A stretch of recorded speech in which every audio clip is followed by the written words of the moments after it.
Šta sad? Halo, brate. Jao, Ana, najzad. Koliko ti treba da se probudiš? A? Izvala si ti na 100 puta, ti se nisi probudila. Ovo je 101. put. Znam da je kasno i sve to, ali koliko puta treba da te zovem da bi se probudila? Dobro bre, pa 100 puta si me zvala. Čekaj bre, ti gori kući ili šta ti treba? Mama bre, ne gori mi kuća, hvala Bogu, nego treba mi nešto iz istorije, nije mi jasno. Koje su bile zadužbine Dušana Silnog, to mi je jasno. Čekaj, to me ti pitaš koje su zadužbine Dušana Silnog u 11 sati noću, a? Ajde, dobro, best friend si mi. Nemam pojma da ti iskreno kažem, a šta će ti ta informacija? Ana bre, spala s Marsa, sutra kontrol iz istorije, zato mi treba ta informacija. Čekaj, šta ti si to rekao kontrol iz istorije?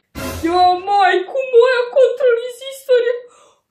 Totalno mi zaboravila. Hvala, srećo moja drago. Jo, zato si mi best friend.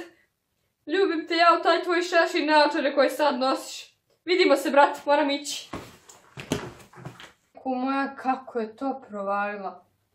Alo bre, Ana, spostila Vanga. Halo bre, alo! Čekaj da nađem signal. Izgleda da je prekinula. Deco moja, kao što je rekla moja stara baba, ko nema u glavi Google, ta ima, brate, Google. I to zapamtite. Ja, majko moja, totalno sam zaboravila. Moram pripremim teren za učenje, kako ću da učim ovako. Nema šans. Uzmite kiselu vodu. Zatim uzmite nekoliko papira. Potom stavite kiselu vodu i papire na stol. Uzmite neku olovku za pisanje i uzmite knjigu. Super, zar ne? Vreme da učimo.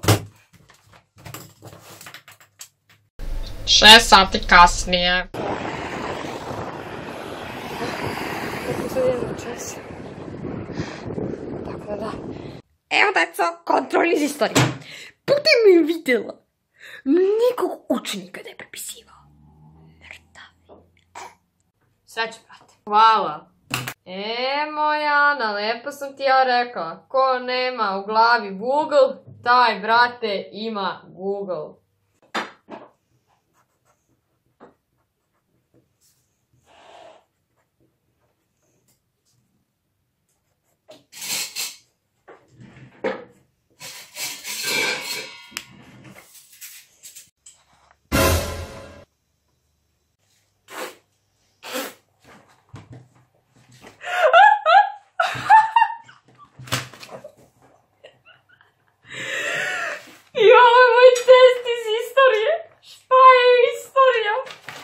Kako ne bi znala, istorija je nauka o prošlosti.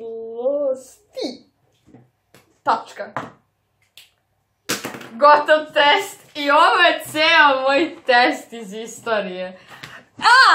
Eto vam ga, ništa nisam trebala, učim sem ovoga, znala sam. Ana, samo kreni sljedeću stranu i shvatit ćeš da nije tako prosto. Ma da, sigurno. Sada će sve biti skoro prosto, a? Da vidimo mi.